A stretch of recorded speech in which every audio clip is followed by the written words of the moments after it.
Langstrumpf. Klar, kennen wir alle. Ein starkes, rebellisches Mädchen in einem kunterbunten Haus. Aber was, wenn ich Ihnen sage, dass diese Geschichte eigentlich eine direkte Antwort auf die schwedische Sozialpolitik des 20. Jahrhunderts ist? Klingt verrückt, oder? Genau diese verblüffende Verbindung schauen wir uns heute mal genauer an. Ja, ich weiß, die Verbindung scheint auf den ersten Blick echt weit hergeholt. Aber sie ist der Schlüssel, um einen wirklich tiefgreifenden Wandel zu verstehen. Wie der moderne Staat angefangen hat, nicht nur Länder zu verwalten, sondern auch das Leben seiner Bürgerinnen und Bürger. Um da durchzusteigen, stützen wir uns auf die Arbeit des Akademikers Thomas Fechner-Schmarsli. Seine Analyse von Schweden im 20. Jahrhundert ist quasi unser Kompass für heute.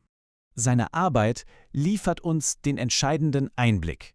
Er beleuchtet nämlich genau diese Spannung zwischen einer total durchgeplanten Gesellschaft auf der einen Seite und der unbändigen individuellen Freiheit auf der anderen. So, und um diese Idee einer geplanten Gesellschaft wirklich zu verstehen, müssen wir eine kleine Zeitreise machen, zurück ins Schweden der 1930er Jahre. Das war eine Zeit, in der wirklich radikal neue Ideen in der Luft lagen.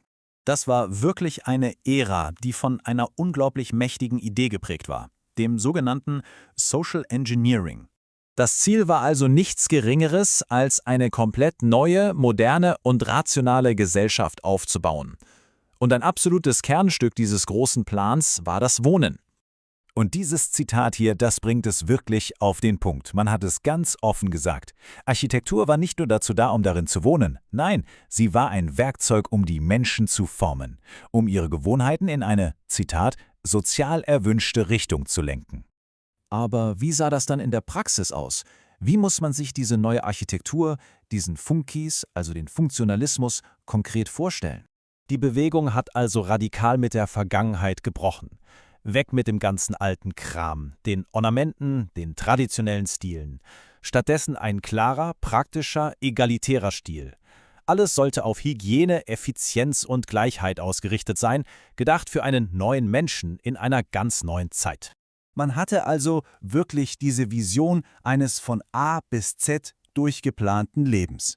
Aber dieser große gesellschaftliche Plan, der ist Teil von etwas noch viel, viel Größerem. Um die Theorie dahinter zu verstehen, müssen wir uns jetzt einen ganz wichtigen Begriff anschauen, der auf den berühmten Philosophen Michel Foucault zurückgeht. Was bedeutet Biopolitik? Naja, im Grunde ist es der Punkt, an dem der Staat anfängt, sich nicht mehr nur um Territorien oder Gesetze zu kümmern, sondern um das Leben selbst, also um die Gesundheit, das Wohlbefinden und, ganz wichtig, die Produktivität seiner Bevölkerung. Okay, wenn der Staat also das Leben seiner Bürger optimieren und produktiv machen will, was passiert dann mit jemandem, der sich diesem Plan komplett widersetzt? Und genau das bringt uns wieder zurück zu diesem berühmten chaotischen Haus am Rande der Stadt. Mitten in dieser Hochphase des Funktionalismus 1945 veröffentlicht Astrid Lindgren ihre Pippi Langstrumpf. Und ihr Zuhause, die Villa Kunterbund, ist quasi der pure Gegenentwurf zu dieser neuen, durchgeplanten Welt. Hier sehen wir den Kontrast ganz deutlich. Auf der einen Seite haben wir das Ideal der Planer, Ordnung, Nutzen, Hygiene, alles für die Gemeinschaft. Und auf der anderen Seite die Villa Kunterbund, ein Symbol für Chaos, Fantasie und radikale Unabhängigkeit. Allein diese Beschreibung des Wohnzimmers. Für die funktionalistischen Architekten war das die reinste Provokation. Ein Raum mit nur einem einzigen, unpraktischen Möbelstück ist reine Verschwendung. Er ist sozusagen außer Betrieb. Aber das ist natürlich viel mehr als nur ein witziges Detail. Es ist eine symbolische Absage an die Idee, dass jeder Quadratmeter, jeder Gegenstand eine rationale, produktive Funktion haben muss.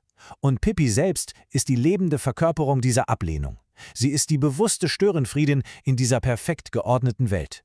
Fechner-Schmarsli, auf den wir uns ja beziehen, benutzt einen ganz bestimmten Begriff aus der Philosophie, um Pippis Rolle zu beschreiben. Und zwar den des Puero Robustus. Man könnte das als produktiven Störenfried übersetzen. Pippi ist also eine weibliche Version davon. Eine Tricksterfigur, die der ganzen schönen, rationalen Sozialplanung einen gewaltigen Strich durch die Rechnung macht.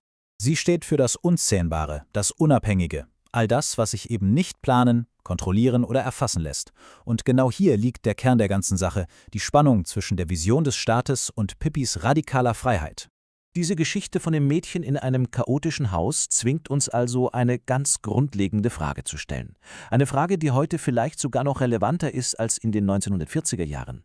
Wo hört die Fürsorge des Staates eigentlich auf und wo fängt die Kontrolle an?